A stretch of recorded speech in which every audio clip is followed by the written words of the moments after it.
میں آزاد پاکستان میں پیدا ہوا تھا، میرے ماں باپ غلام ہندوستان میں پیدا ہوئے تھے، اور جب ہندوستان کی ہم غلامی کر رہے تھے تو 2 دفعہ جب برطانیہ نے 2 جنگوں کے اندر شرکت کی، پہلی جنگ عظیم اور دوسری جنگ عظیم، لاکھوں لوگوں نے یہاں سے لڑے اور انگریز کے لیے قربانیاں دی، لیکن کبھی ان کو کسی نے نہیں پوچھا، نہ کبھی ان کا شکریہ ادا کیا گیا، کیونکہ ہندوستان غلام تھا، غلاموں کی کوئی عزت نہیں ہوتی۔ جب امریکہ کی جنگ ہوئی 9/11 کے بعد اور پاکستان نے امریکہ کی جنگ میں شرکت کی، تو سب کو آپ کو پتا ہے کتنے پختونخوا سے لوگوں نے قربانیاں دی انگریز کی جنگ میں، امریکنوں کی جنگ میں 80,000 پاکستانیوں نے قربانیاں دی۔ قبائلی علاقے کے لوگ جو سارے پختونخوا کے ساتھ اب حصہ بن چکے ہیں، قبائلی علاقے کے لوگوں نے سب سے زیادہ قربانی دی، 35 لاکھ لوگوں نے نقل مکانی کی۔ کیا کسی نے پاکستان کا شکریہ ادا کیا؟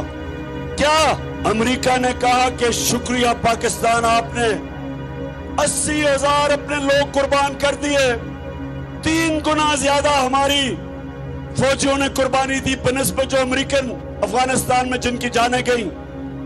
کسی نے شکریہ ادا نہیں کیا، بلکہ وہاں سے آوازیں اٹھی امریکہ سے کہ پاکستان کی وجہ سے وہ جنگ نہیں جیت سکے افغانستان میں۔ زرداری اور شریف 10 سال جب انہوں نے حکومت کی، 2008 اور 18 کے درمیان 400 ڈرون اٹیک ہوئے پاکستان کے اوپر، اور قبائلی علاقے میں آپ جانتے ہیں کہ ڈرون اٹیک کیا ہوتا ہے۔ 4000 میل دور بیٹھ کے ایک کمرے کے اندر کمپیوٹر گیم کھیلی جاتی ہے، بٹن دبا کے ایک آدمی بیٹھا ہوتا ہے، سامنے کمپیوٹر سکرین ہوتی ہے اس کے، یہاں سے اس کو پیغام جاتا ہے کہ جی اس ایریا میں دہشت گرد ہے۔ 4000 میل دور بیٹھ کے وہ بٹن دباتا ہے، بم گرتا ہے، نیچے کون مرتا ہے کبھی کسی کو پتہ نہیں چلا۔ لیکن سنیں ذرا میری بات، وہاں عورتیں بچے مرے، بزرگ مرے۔ ایک جگہ انہوں نے ڈرون اٹیک کیا پجوڑ میں، 64 بچے مدرسے میں مر گئے، 64 بچے۔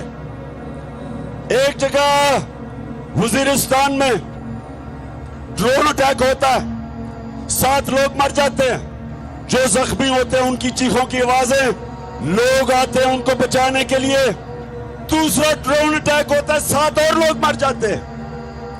صبح تک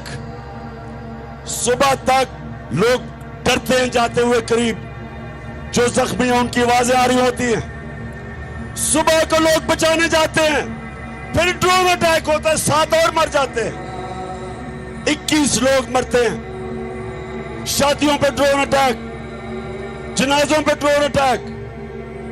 اور آپ جانتے ہیں کہ ایک دفعہ نہ زرداری کے منہ سے ایک آواز نکلی، اور یہ گیدڑ نواز شریف کے منہ سے ایک دفعہ، ان میں اتنی جرأت نہیں تھی کہ امریکنوں کو کہتے کہ یہ سارے انسانی حقوق کے خلاف ہے، دنیا کا کوئی قانون اجازت نہیں دیتا کہ آپ فیصلہ کریں مجرم کون ہے اور آپ ہی اس کو قتل کر دیں۔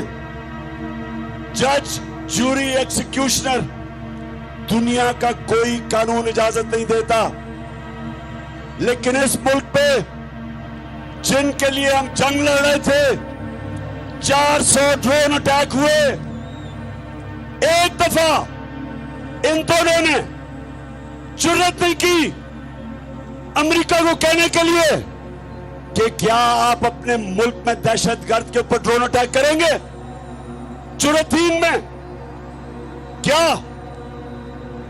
ان میں یہ جرأت تھی برطانیہ کو کہنے کے لیے کہ لندن میں ہمارا بڑا دہشت گرد جس نے ہزاروں لوگوں کو قتل کروایا، کیا ہمیں اجازت دیں گے ڈرون اٹیک کر کے اس کو مارے؟ तो अगर अपने मुल्क में आप हमें कहते हैं कि अदालत में जाके साबित करो वो दहशतगर्द है, तो हमारे मुल्क में आपने कैसे आपने 400 ड्रोन अटैक किए, बेकसूर लोगों को मारा, औरतें बच्चों को मारा, और ये तो जिनको फिर से इन दो खानदानों को फिर से जो मुसल्लत किया है, इसीलिए किया है कि ये उनके गुलाम हैं, इनमें जुर्रत नहीं है, ये पैसे की पूजा करने वाले हैं, ये पैसे के बुत की पूजा करने वाले हैं, इनके पैसे पड़े हैं बाहर, इनके लंदन में अमेरिका में पैसे पड़े हुए हैं, ये कभी अपने लोगों के हकूक के लिए, उनके फायदे के लिए, ये कभी अपनी जुबान उनके अपने आकाओं के सामने जुबान नहीं खोलेंगे।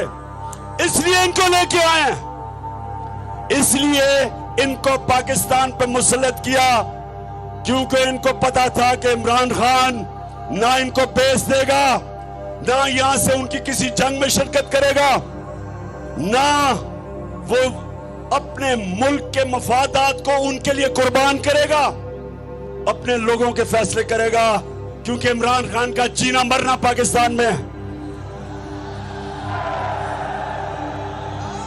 इसलिए नौजवानों, ये साजिश की गई। भुट्टो और शरीफों के खानदान 30 साल से इस मुल्क के ऊपर हुक्मरानी कर रहे हैं। इनकी वजह से आज शहबाज शरीफ कहते हैं जी हम तो बेकारी हैं, इसलिए गुलाम हैं। हमारा जो नजरियाती लीडर इल्लामा इकबाल थे, उन्होंने तभी कह दिया था हमने इकबाल का शाहीन बनना है, हमने वो लोग बनने हैं जिन्होंने दुनिया की इमामत करनी है। अल्लाह ने इंसान के हाथ में ये चीज छोड़ दी है कि वो या परवाज कर सकता है और वो या जमीन के ऊपर रेंग सकता है। अल्लाह ने कुरान में कहा है कि इंसान जब ऊपर जाता है तो फरिश्तों से ऊपर चला जाता है, और जब वो नीचे गिरता है तो जानवरों से नीचे चला जाता है। ये जो ऊपर बैठे हुए हैं ये जानवरों से नीचे चले गए हैं।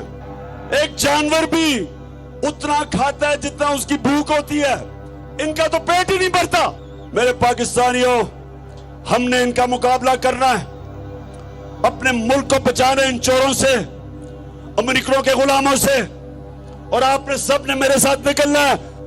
कौम के ऊपर अटैक हो जाए, बमबारी हो जाए, जापान के ऊपर एटम बम गिर गया, कौम फिर भी खड़ी हो जाती है, अपने पैर पे फिर भी खड़ी हो जाती है। अफगानिस्तान में कितनी 40 साल से इंतशार है, फिर भी वो कौम तकड़ी है। जब एक कौम की आप इखलाकियात खत्म करते हैं, कौम मर जाती है। जब एक कौम अच्छे और बुरे की तमीज खत्म करती है, कौम मर जाती है। कौम पहले इखलाकी तौर पे मरती है, फिर माशी तौर पे मरती है। 7% कैबिनेट जमानत के ऊपर है। जिस मुल्क में इस तरह के लोगों को बड़े बड़े ओहदों पे बिठा दिया जाए, उस मुल्क की इखलाकियात तबाह हो जाती है। कौन मेहनत करेगा? क्यों नौजवान 14 साल पढ़ाई करे, सुबह से लेकर शाम तक मेहनत करे, जब चोरी में और करप्शन में पैसा बन जाता है, इससे कौमें तबाह होती हैं। चाइना जब उठा और आज दुनिया में सबसे तेजी से तरक्की कर रहा है, 450 वजीरों को उसने करप्शन में पकड़ा। कोई कौम तरक्की नहीं कर सकती जब तक उसकी अखलाकियात ऊपर ना हो।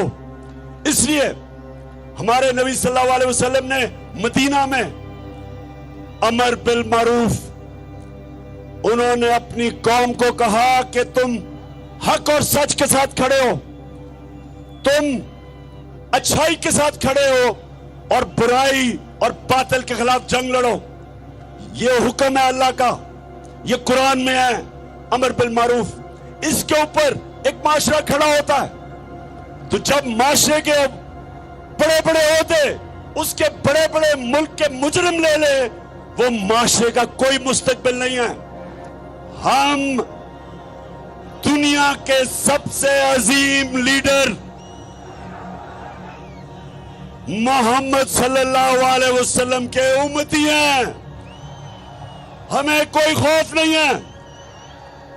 اللہ قرآن میں کہتا ہے جو لوگ مان لے اللہ ان کے خوف دور کر دیتا ہے. ہمارے میں کوئی خوف نہیں ہے.